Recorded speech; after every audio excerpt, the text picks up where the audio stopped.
Means मेरे द्वारा बाहर से हीट के द्वारा दी गई ये 8 किलो कैलोरी एनर्जी है, इसी को हम क्या बोलेंगे, एक्टिवेशन एनर्जी कहेंगे। जय हिंद विद्यार्थियों, आज मैं हाजिर हुआ हूं एक नया टॉपिक लेकर आपके सामने, जो है मैकेनिज्म ऑफ एंजाइमेटिक एक्शन। देखिएगा, ये टॉपिक आपके बायोमोलिक्यूल नाम के चैप्टर से मैंने लिया है।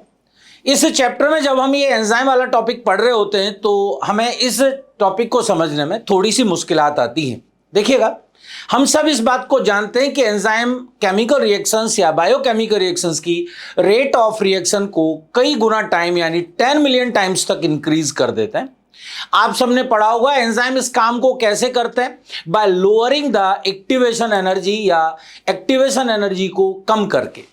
लेकिन क्वेश्चन ये अराइज होता है कि ये एक्टिवेशन एनर्जी को कम करते कैसे हैं, ये मैकेनिज्म जानने की आवश्यकता है।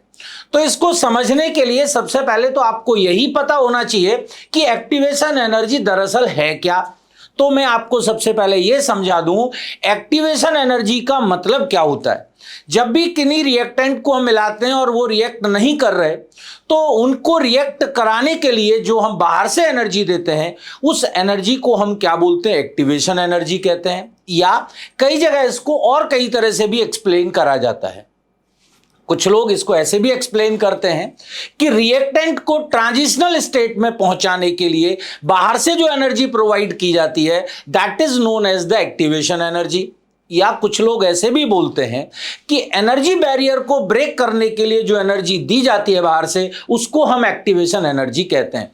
आप किसी भी तरह से इसको एक्सप्लेन कर लीजिएगा, मीनिंग इसका वही है। देखिएगा, बैरियर ऑफ एनर्जी क्या होते हैं वो भी समझ लीजिएगा। एनर्जी बैरियर किसको बोलते हैं, मींस जो रिएक्टेंट के मॉलिक्यूल्स की जो ओरिजिनल एनर्जी है और जो ट्रांजिशनल स्टेट में मॉलिक्यूल्स की एनर्जी होती है, उन दोनों के बीच के डिफरेंस को ही हम क्या बोलते हैं, उसको नाम देते हैं अपन एक्टिवेशन एनर्जी। तो देखिएगा, एंजाइम्स इस एक्टिवेशन एनर्जी को कैसे कम करते हैं, उसकी मैकेनिज्म क्या है वो समझ लीजिएगा। देखिए, मैंने दो कंपैरिजन के साथ इसको आपको समझाने की कोशिश की है। ध्यान से समझिएगा और बने रहिएगा अंत तक मेरे साथ इस लेक्चर में, और कम से कम एक क्वेश्चन आप जरूर लेके जाएंगे नीट के लिए। देखिएगा, ध्यान से समझ लीजिएगा। देखिएगा, मैं क्या बता रहा हूं। ये मैंने येलो कलर से जो दिखाया गया है, इसमें मैं आपको ये दिखाने का प्रयास कर रहा हूं कि जब हम रिएक्टेंट मॉलिक्यूल्स को आपस में रिएक्ट कराते हैं तो एक्टिवेशन एनर्जी क्या होती है और बाहर से हम उसको कैसे देते हैं और कैसे इस रिएक्शन को परफॉर्म कराया जा सकता है। देखिएगा ध्यान से, जैसे मैंने ये यहां पर दो सबस्ट्रेट लिए, ए और बी, दो सबस्ट्रेट लिए। मैंने इनको एक टेस्ट ट्यूब में मिलाया। मैंने देखा ये रिएक्टेंट रिएक्ट नहीं कर रहे हैं। जब मैंने इनको स्टडी किया तो मैंने पाया कि इनमें रिएक्शन इसलिए नहीं हो रहा क्योंकि इनकी जो एनर्जी लेवल है बहुत कम है। मैंने यहां पर सपोज कर लिया, मान लिया है कि इनकी एनर्जी सिर्फ 2 किलो कैलोरी है। लेकिन इनके लिए जो थ्रेशोल्ड एनर्जी चाहिए, कम से कम एनर्जी चाहिए जो रिएक्ट कराने के लिए, वो एनर्जी है 10 किलो कैलोरी। यानी ट्रांजिशनल स्टेट में जो एनर्जी है इसकी, उसकी वैल्यू होती है 10 किलो कैलोरी। तो जब तक इन मॉलिक्यूल्स की एनर्जी 10 किलो कैलोरी नहीं हो जाती, तब तक ये रिएक्ट नहीं करेंगे। मींस इन दोनों के बीच का जो डिफरेंस है, जिसको हम क्या बोल रहे हैं यहां पर, 8 kilo calorie, this is called energy barrier. तो मैंने क्या बताया था, इस एनर्जी बैरियर को तोड़ने के लिए हमें जो बाहर से एनर्जी देनी पड़ेगी, उसी को क्या बोलेंगे हम, एक्टिवेशन एनर्जी। अब देखिए, मुझे ये रिएक्टेंट या सबस्ट्रेट रिएक्ट कराने हैं तो मैं कैसे करा सकता हूं, बहुत आसान। यदि मैं इसके एनर्जी लेवल को बढ़ा करके 10 किलो कैलोरी कर दूं, और ये कैसे करूंगा, मुझे इन सबस्ट्रेट मॉलिक्यूल को हीट करना पड़ेगा। हीटिंग के थ्रू मैं इनको एनर्जी दूंगा। तो जब मैं इनको हीट करता हूं और 8 किलो कैलोरी एनर्जी मैं इनको देता हूं, तो इन मॉलिक्यूल्स की एनर्जी हो जाती है 10 किलो कैलोरी।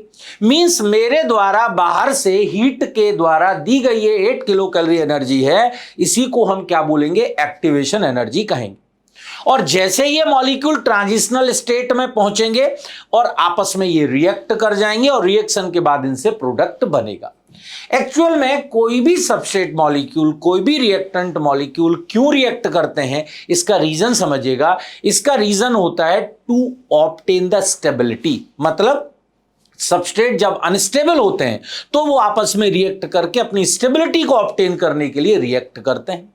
और किसी भी सबस्ट्रेट का जो स्टेबिलिटी है वो उसके स्ट्रक्चर और उसके एनर्जी स्टेटस के ऊपर डिपेंड करता है। मींस किसी भी सबस्ट्रेट मॉलिक्यूल की एनर्जी लेवल जितनी ज्यादा होगी उसकी स्टेबिलिटी उतनी कम होगी। तो जब तक ये सबस्ट्रेट अपनी ओरिजिनल एनर्जी के साथ है, 2 किलो कैलोरी एनर्जी के साथ, मींस इनका एनर्जी लेवल लो है, तब तक तो ये स्टेबल है। लेकिन जैसे ही मैंने इनको एक्टिवेशन एनर्जी दी और इनके एनर्जी लेवल 10 किलो कैलोरी हो गया, मींस हाई हो गया, तो ये अनस्टेबल हो गए।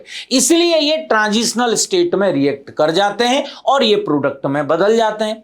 अर्थात आप ये बात समझ लीजिएगा कि मॉलिक्यूल्स केवल ट्रांजिशनल स्टेट में ही रिएक्ट करते हैं, क्योंकि सबस्ट्रेट मॉलिक्यूल का हाईएस्ट एनर्जी लेवल कहां होता है? ट्रांजिशनल स्टेट में, या बोले तो वो लोएस्ट जो स्टेबिलिटी है वो कहां शो करते हैं? ट्रांजिशनल स्टेट में। इसीलिए वो रिएक्ट कर जाते हैं और प्रोडक्ट में बदल जाते हैं, और प्रोडक्ट वापस से फिर कम एनर्जी वाला होता है। यानी आपसे पूछा जाए through out the reaction molecules की हाईएस्ट एनर्जी लेवल कहां हुआ, तो आप बोलोगे ट्रांजिशनल स्टेट में।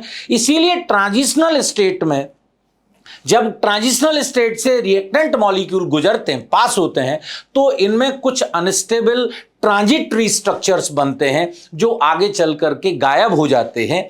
इसीलिए ये बनते हैं क्योंकि ट्रांजिशनल स्टेट में जो स्टेबिलिटी है वो लीस्ट होती है, सबसे कम होती है। अब देखिएगा, ये तो मैंने बताया बिना किसी एंजाइम के ये सबस्ट्रेट मॉलिक्यूल कैसे रिएक्ट कर सकते हैं। अब इसी बात को हम इन्हीं मॉलिक्यूल्स को इसके एंजाइम्स की प्रेजेंस में देखें कि एंजाइम की प्रेजेंस में ये कैसे रिएक्ट करते हैं। तो देखिए, मैंने दूसरी तरफ व्हाइट कलर से आपको इन्हीं सबस्ट्रेट को एंजाइम की प्रेजेंस में कैसे रिएक्ट करते हैं ये बताया हुआ है। देखिएगा, फिर मैंने वापस से ए और बी सबस्ट्रेट को लिया, इनको रिएक्ट कराने के लिए टेस्ट ट्यूब में डाला, लेकिन ये रिएक्ट नहीं कर रहे, इनसे कोई प्रोडक्ट नहीं बन रहा। मींस इनका एनर्जी लेवल क्या है? कम है, 2 किलो कैलोरी। वापस से इनको ट्रांजिशनल स्टेट में मुझे पहुंचाना है, तो मुझे जो एनर्जी बैरियर है उनको ब्रेक करना पड़ेगा, बाहर से एनर्जी प्रोवाइड करनी पड़ेगी, जिसको क्या बोलते हैं? Activation energy. लेकिन अब मैंने इस रिएक्शन में क्या किया? इन सबस्ट्रेट का एंजाइम डाल दिया। अब ये एंजाइम एक्टिवेशन एनर्जी को कैसे कम करता है ये जानना आपके लिए जरूरी है, और देखिएगा कैसे समझेंगे। ये जो एंजाइम है ये सबस्ट्रेट को अपनी एक्टिव साइट पर बाइंड करता है। अब ये एंजाइम की एक्टिव साइट पर ए और बी सबस्ट्रेट बाइंड हो गए।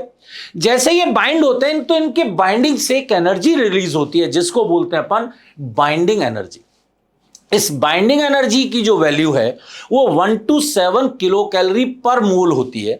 मैंने यहां सपोज कर लिया है कि जब ये सबस्ट्रेट इस एंजाइम के ऊपर बाइंड होते हैं तो यहां से मान लीजिएगा 6 किलो कैलोरी एनर्जी रिलीज होती है, और यही एनर्जी एक्टिवेशन एनर्जी के रूप में काम में आ जाती है। अब अर्थात हमें अब देखें तो ट्रांजिशनल स्टेट में जो 10 किलो कैलोरी एनर्जी है उसको प्राप्त करने के लिए अब हमारे पास 6 किलो कैलोरी एनर्जी तो कहां से आ गई? बाइंडिंग एनर्जी के रूप में। अब मुझे यहां पर क्या इसको हीट करना पड़ेगा? आप बोलोगे बट ऑब्वियस करना पड़ेगा। क्यों? क्योंकि अभी ये 10 किलो कैलोरी नहीं हो रहा है, तो अब मुझे हीट के रूप में सिर्फ 2 किलो कैलोरी एनर्जी ही बाहर से प्रोवाइड करनी पड़ेगी।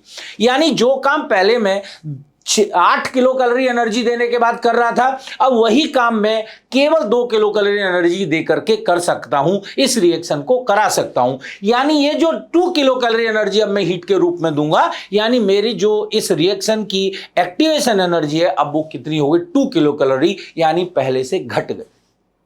तो नटशेल में बात क्या है? एंजाइम्स एक्टिवेशन एनर्जी की रिक्वायरमेंट को कैसे कम करते हैं? ये सबस्ट्रेट को अपनी एक्टिव साइट पर बाइंड करते हैं, और इनकी बाइंडिंग से एक एनर्जी रिलीज होती है जिसका नाम है बाइंडिंग एनर्जी, और यही एनर्जी एक्टिवेशन एनर्जी के रूप में काम में आ जाती है। इसीलिए बाहर से अब जो एनर्जी प्रोवाइड करनी होगी वो पहले से कम हो जाएगी, यानी एक्टिवेशन एनर्जी डिक्रीज हो जाएगी। तो यहां पर यह बात आप बेशक जान लीजिएगा कि एंजाइम्स ना तो सबस्ट्रेट मॉलिक्यूल के एनर्जी लेवल को चेंज करते हैं, ना ही प्रोडक्ट के एनर्जी लेवल को चेंज करते हैं, सिर्फ एंजाइम एक्टिवेशन एनर्जी को ही डिक्रीज करने का काम करते हैं। यानी कोई भी रिएक्शन एंडोथर्मिक हो तो एंडोथर्मिक रहेगा, एक्सोथर्मिक है तो एक्सोथर्मिक रहेगा, और वो यदि स्पॉन्टेनियस रिएक्शन है तो वो स्पॉन्टेनियस ही रहेगा। क्यों? क्योंकि सबस्ट्रेट और मॉलिक्यूल की एनर्जी को चेंज नहीं करते, ये सिर्फ एक्टिवेशन एनर्जी को कम करते हैं और सबस्ट्रेट मॉलिक्यूल को आसानी से ट्रांजिशनल स्टेट में पहुंचा देते हैं। यही काम है किसका? एंजाइम मॉलिक्यूल्स का। तो ये है मैकेनिज्म एंजाइमेटिक एक्शन की, कि वो एक्टिवेशन एनर्जी को किस तरह से डिक्रीज करते हैं। तो आज के लिए इस टॉपिक में इतना ही। जय हिंद, थैंक यू।